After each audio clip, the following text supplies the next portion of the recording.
అన్నమయ్య జిల్లా తంబళ్లపల్లె నియోజకవర్గం కొత్తకోట పట్టణంలో భారీ చోరీ జరిగింది. సంత బజార్ వీధిలో ఉపాధ్యాయుడు కిరణ్ కుమార్ ఇంట్లో తలుపులు బద్దలు కొట్టి దుండగులు బంగారు, వెండి ఆభరణాలు, నగదు దోచుకెళ్లారు. సుమారు 7 కిలోల వెండి, 160 గ్రాముల బంగారం, 20,000 నగదు, ఇంటి పత్రాలను దోచుకెళ్లినట్లు బాధితుడు కిరణ్ కుమార్ తెలిపాడు. దీంతో పోలీసులకు ఫిర్యాదు చేశారు. కేసు నమోదు చేసిన పోలీసులు దర్యాప్తు చేస్తున్నట్లు వెల్లడించారు. ఖమ్మం జిల్లా వైరా నియోజకవర్గ కేంద్రంలో జిల్లా పరిషత్ పాఠశాలను కలెక్టర్ ముజామిల్ ఖాన్ పరిశీలించారు. పాఠశాలలో విద్యార్థుల సమస్యలు కలెక్టర్ అడిగి తెలుసుకున్నారు. అనంతరం విద్యార్థులను ఉత్తమ పౌరులుగా తీర్చిదిద్దాలని ఉపాధ్యాయులను ఆదేశించారు. పాఠశాలలో మౌలిక వసతులు కల్పించేందుకు ప్రభుత్వం కృషి చేస్తుందన్నారు. నంద్యాల జిల్లా నందికొట్కూరు మండలం మల్యాల గ్రామంలో విత్తన కొనుగోలు కేంద్రం ప్రారంభించారు. ముఖ్య అతిథిగా ఎమ్మెల్యే జయసూర్య హాజరై కొనుగోలు కేంద్రాన్ని ప్రారంభించారు. ఈ కార్యక్రమంలో మాండ్రా సురేంద్రనాథ్ రెడ్డి, సర్పంచి మార్కెఫెడ్ అధికారులు పాల్గొన్నారు. నెల్లూరు జిల్లా బుచ్చిరెడ్డిపాలెంలో జాతీయ రహదారిపై రోడ్డు ప్రమాదం చోటు చేసుకుంది. ఆగి ఉన్న కారుని వెనక నుండి వస్తున్న ద్విచక్ర వాహనదారుడు ఢీకొట్టాడు. దీంతో సమద్ అనే వ్యక్తి మృతి చెందగా షాన్వాజ్ అనే వ్యక్తికి తీవ్ర గాయాలయ్యాయి. విషయం తెలుసుకున్న ఎస్ఐ సంతోష్ రెడ్డి కేసు నమోదు చేసి దర్యాప్తు చేస్తున్నట్లు వెల్లడించారు. హైదరాబాద్ గుండ్లపోచంపల్లి పరిధిలో ఓ ఆటో బోల్తా పడిన ఘటన చోటు చేసుకుంది. మేడ్చల్ నుంచి కోంపల్లికి వెళ్తున్న ఆటో అదుపు తప్పి బోల్తా పడిందని స్థానికులు తెలిపారు. ఆటోలో ప్రయాణిస్తున్న డ్రైవర్, క్లీనర్కు స్వల్ప గాయాలయ్యాయని అన్నారు. డ్రైవర్ ఓవర్ స్పీడ్ ప్రమాదానికి కారణమని, ఆటో బోల్తా పడడంతో మెయిన్ రోడ్డుపై ట్రాఫిక్కు తీవ్ర అంతరాయం ఏర్పడిందని ప్రయాణికులు వ్యక్తం చేశారు. స్థానికుల సమాచారం మేరకు ఘటనా స్థలానికి చేరుకున్న పోలీసులు కేసు నమోదు చేసుకుని దర్యాప్తు చేపట్టారు. మహబూబాబాద్ జిల్లా పెద్దవంగర్లో ధాన్యం కొనుగోలు కేంద్రాన్ని ఎమ్మెల్యే యశస్విని రెడ్డి ప్రారంభించారు. రైతులకు న్యాయమైన ధరలు అందించేందుకు ప్రభుత్వ ధాన్యం కొనుగోలు కేంద్రాలు ఎంతగానో సహాయపడతాయని అన్నారు. రైతులు ధాన్యం కొనుగోలు కేంద్రాన్ని సద్వినియోగం చేసుకుని తమ ధాన్యాన్ని సరైన ధరకు విక్రయించుకోవాలని యశస్విని రెడ్డి సూచించారు. పశ్చిమ గోదావరి జిల్లాలోని దువ్వ, వేల్పూరు గ్రామాల్లోని ధాన్యం కొనుగోలు కేంద్రాలను ఎమ్మెల్యే రాధాకృష్ణ ప్రారంభించారు. తణుకు నియోజకవర్గంలో 53 రైతు సేవా కేంద్రాల ద్వారా ధాన్యం కొనుగోలు చేయడం జరుగుతుందన్నారు.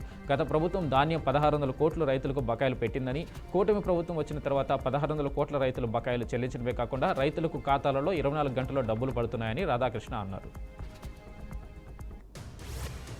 పార్వతీపురం మన్యం జిల్లా ధర్మలక్ష్మీపురం గ్రామ సమీపంలో శ్రీ సాయిబాబా సేవా ట్రస్ట్ సభ్యులు సాయిబాబా విగ్రహాన్ని ఘనంగా ఆవిష్కరించారు.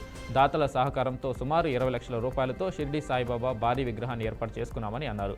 విగ్రహ ఏర్పాటుకు ఆర్థికంగా సహకరించిన ప్రతి ఒక్కరికి ట్రస్ట్ సభ్యులు ప్రత్యేక కృతజ్ఞతలు తెలిపారు.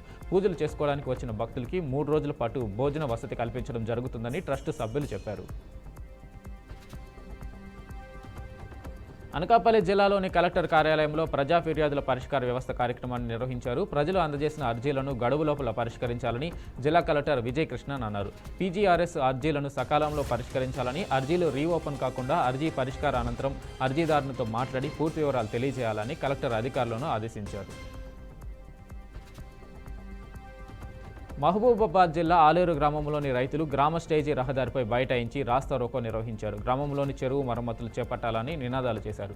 గ్రామ చెరువు ఆనకట్ట తెగి 8 నెలలు అవుతున్నా అధికారులు, ప్రజాప్రతినిధులు పట్టించుకున్న పాపాను పోలేదని ఆవేదన వ్యక్తం చేశారు. చెరువు మరమ్మతులు చేపట్టి అనంతరం మట్టి తవ్వకాలు జరపాలన్నారు. చెరువు మరమ్మతులకు 2 సార్లు టెండర్లు పిలిచి మరమ్మతు పనులు చేసే పనుల్లో జాప్యం ఎందుకు జరుగుతుందని రైతులు మండిపడ్డారు. పశ్చిమ గోదావరి జిల్లా పాలకొల్లు గ్రామంలోని రైతులు భారీ బహిరంగ సభ నిర్వహించి ధర్నా చేశారు. ఆక్వా రైతులు ఎన్నో సమస్యలు ఎదుర్కొంటున్నా ప్రభుత్వం కనీసం పట్టించుకోవడం లేదని ఆక్వా సంఘం అధ్యక్షుడు గాంధీ భగవాన్ రాజు అన్నారు. ముడి సరుకులు తగ్గినా ఫీడ్ రేటు తగ్గించడం లేదని, అమెరికాలో ట్యాక్స్ విధించారని నెపంతో ఇక్కడ వెంటనే రేటు తగ్గించారన్నారు. వెంటనే ప్రభుత్వం ఈ సిండికేట్ వ్యవస్థపై చర్యలు తీసుకుని రైతులకు మేలు చేయాలని, కాని పక్షంలో రైతులు క్రాప్ హాలిడే ప్రకటిస్తారని భగవాన్ రాజు హెచ్చరించారు. నంద్యాల జిల్లా బేతంచెర్ల పట్టణంలోని పాత బస్టాండ్ ప్రధాన రహదారిలో ముస్లిం మైనారిటీ సభ్యుల ఆధ్వర్యంలో నిరసన కార్యక్రమం చేపట్టారు. వక్ఫ్ బోర్డు బిల్లును పార్లమెంటులో ఆమోదించడాన్ని వ్యతిరేకిస్తూ సిపిఎం నాయకుల ఆధ్వర్యంలో నల్ల బ్యాడ్జీలు ధరించి నిరసనలు చేపట్టారు. రాజ్యాంగంలోని మౌలిక సూత్రాలైన స్వేచ్ఛ, సమానత్వం, సౌభ్రాతృత్వం లౌకిక వ్యవస్థకు విఘాతమని ఆవేదన వ్యక్తం చేశారు. సెక్యులర్ పార్టీలను నమ్మించి ఓట్లు వేయించుకున్న టీడీపీ, జనసేన, వైఎస్ఆర్సీపీ పార్టీలు నరేంద్ర మోడీకి మోకరిల్లి బిల్లుకు మద్దతు ఇవ్వడం నీతిమాలిన చర్యగా సిపిఎం నాయకులు అభివర్ణించారు.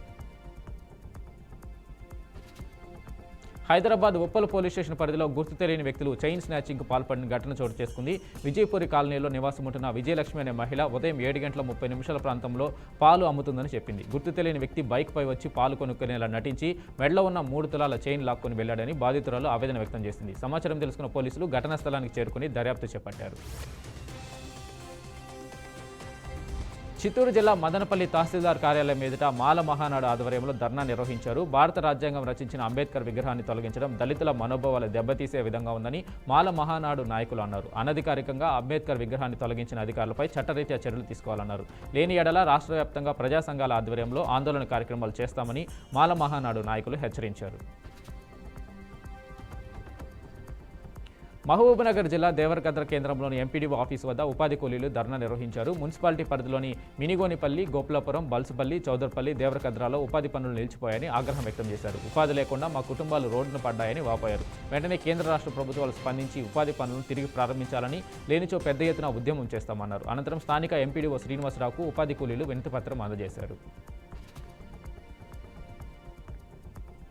మంచిర్యాల జిల్లా జైపూర్ మండలం ఇందారం క్రాస్ వద్ద రోడ్డు ప్రమాదం చోటు చేసుకుంది. గోదావరి కని వైపు వెళ్తున్న కారుని మంచిర్యాల వైపు వెళ్తున్న తుపాను వాహనం ఢీకొట్టిందని స్థానికులు తెలిపారు. కారులో ప్రయాణిస్తున్న సంధ్యారానికి తీవ్ర గాయాలు కాగా మరో ఇద్దరికి స్వల్ప గాయాలయ్యాయని అన్నారు. క్షతగాత్రులను 108 అంబులెన్స్లో మంచిర్యాల ప్రభుత్వ ఆసుపత్రికి తరలించారు.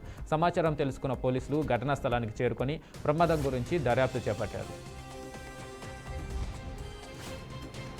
రాజన్న సిరిసిల్ల జిల్లాలోని స్థానిక అంబేద్కర్ చౌరస్తాలో సిపిఎం పార్టీ నాయకులు నిరవధిక సమ్మెను నిర్వహించారు. గత 7 రోజులుగా సమ్మె చేస్తున్నప్పటికీ ప్రభుత్వం పట్టించుకున్న పాపాన పోలేదన్నారు. పెరిగిన నిత్యావసరాలకు అనుగుణంగా కూలీ రేట్లు పెంచాలని డిమాండ్ చేశారు. ప్రభుత్వ నిర్లక్ష్యం వల్లనే నేత కార్మికులు రోడ్డున పడ్డారని, కార్మికులకు ఎప్పుడు ఆపద వచ్చినా సిపిఎం పార్టీ కార్మికులకు అండగా ఉంటుందని సిపిఎం పార్టీ నాయకులు చెప్పారు. సూర్యాపేట జిల్లా కోదాడ పట్టణ పరిధిలోని దుర్గాపురం జాతీయ రహదారి వద్ద ముస్లిం మైనార్టీ ఆధ్వర్యంలో శాంతియుత ధర్నా చేపట్టారు. బీజేపీ అవలంబిస్తున్న ముస్లిం వ్యతిరేక విధానాలపై ముస్లిం నాయకులు మండిపడ్డారు.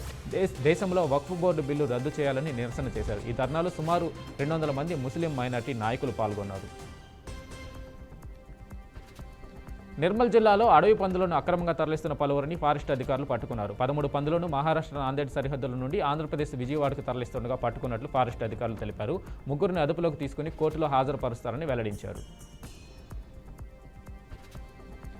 వనపర్తి జిల్లా ఎమ్మెల్యే క్యాంపు కార్యాలయంలో కళ్యాణ లక్ష్మి షాదీ ముబారక్ చెక్కుల పంపిణీ కార్యక్రమం నిర్వహించారు. ఈ కార్యక్రమానికి ముఖ్య అతిథిగా ఎమ్మెల్యే తూడి మేఘారెడ్డి హాజరై చెక్కులను పంపిణీ చేశారు. గత పాలకులు వనపర్తి నియోజకవర్గంలో అభివృద్ధి కంటే అవినీతి ఎక్కువగా చేశారని ఎమ్మెల్యే విమర్శించారు. తాను ఎమ్మెల్యేగా ప్రమాణ స్వీకారం చేసిన నాటి నుంచి 1000 కోట్ల రూపాయల అభివృద్ధి పనులు చేశానన్నారు.